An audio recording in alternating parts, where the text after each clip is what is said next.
Good morning. I'm Will Kaiser, partner at the law firm of K&L Gates, and K&L Gates is a proud sponsor of the Energy Storage Association News Desk here at the Energy Storage Association 2019 Conference and Expo.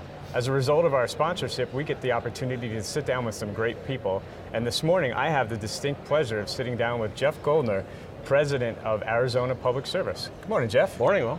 Thanks for joining me. Thank you. It's good. So, Arizona has a reputation for being a sunny state. Does that create a lot of opportunities for solar?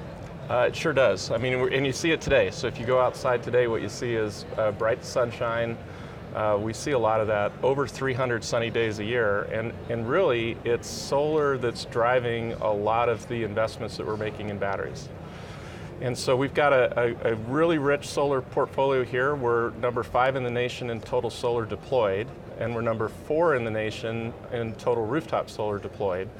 And you see that all around our region.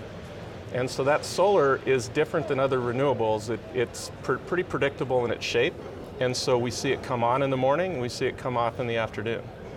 And that's a great solution that batteries can help solve, is how do we grab the solar during the middle of the day when we've got a lot of it, and then use it on our peak, because our customers actually use the most energy at about 6:30 p.m. And so solars come off at 6:30, so batteries are really good at grabbing that solar energy and then using it at peak. Great. So we're at Energy Storage Association, so we probably should talk a little bit about storage. Yep. Why don't you tell us a little bit about your track record, your company's track record with energy storage? So we've been involved in storage for quite a while, and really what we do when we look at energy storage is we're looking at all different aspects of the utility. It's not just on the supply side. So what we were just talking about is where you can use bulk storage resources to, again, capture the generation, the solar generation, shift it a little bit into the evening hours. And so we see that on the bulk electric system, but we're also looking at how we get storage down at our feeders, because as we have a lot of rooftop solar on the system, sometimes that can create challenges in how the distribution system operates. And so we're looking at how batteries like our Festival Ranch and McMicken project, we're really pleased that folks got to go out and tour the McMicken or the Festival Ranch project yesterday. Those are really helping to smooth the energy, the power quality on feeders. So that's down at the distribution level. And then one of the really cool projects that we have up and running is it's up in a remote part of the state. It's called Pumpkin Center. And it was avoiding a sub-transmission line rebuild that we would have had to do. So we put a small battery in rather than go out over really rugged terrain and reconstruct a distribution sub-transmission line, and that just made economic sense. That was literally the cheapest thing we could do, and so that's kind of on the distribution sub-transmission level. So you really see the opportunities for storage at the wholesale level all the way back to the distribution and feeder level. Great.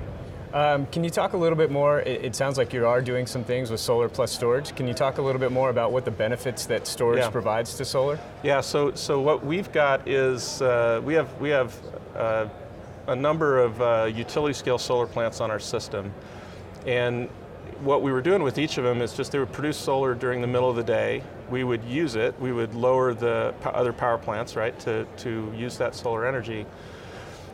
And again, our peak is at 6:30, so we've got to figure out how do we actually use that solar energy later in the day so that it can be a peaking resource for our customers. And that's what we came up with in saying we've got to attach basically a battery storage system to each of our utility scale solar projects. We've got one project that's pretty interesting. It's an early example of solar plus storage that's different than these. It's called the Solana Generating Station.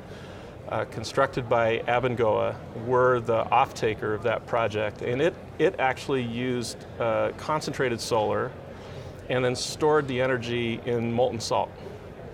And so we shift that use, again, off-peak, and that plant's been around for a number of years.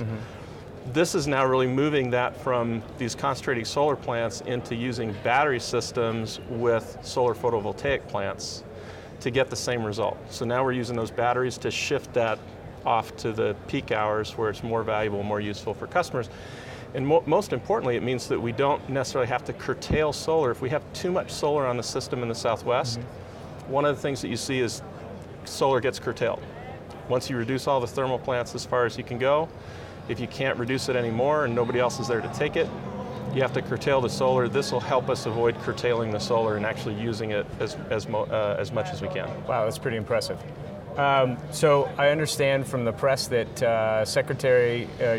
DOE Secretary Rick Perry came out to Arizona to visit one of your sites. Can you tell us a little bit about what brought Secretary Perry out here to Arizona? Yeah, we were thrilled. I think he was out here, he was actually coming through the state, and it happened to coincide with the announcement we were doing of a program we've got now, which is adding 850 megawatts of solar to the system and another 100 megawatts of battery storage and another 100 megawatts of solar.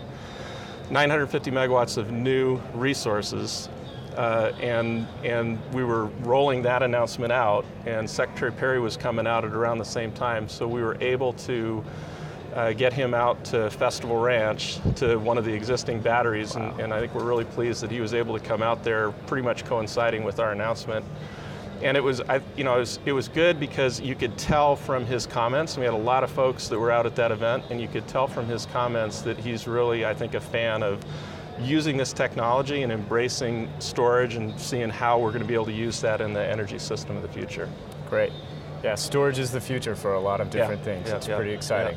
Yeah. Well, thank you, and thank you for taking the time. And for our viewers here at the conference, APS has the theme, if you haven't seen it on all the billboards, Solar After Sunset. So they're a proud sponsor, and we thank them for that.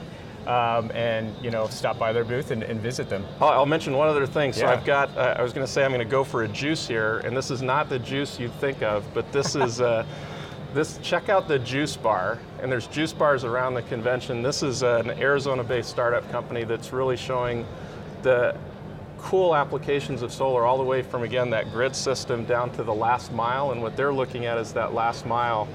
And so these are available to just pick up, and you can charge your phones with it.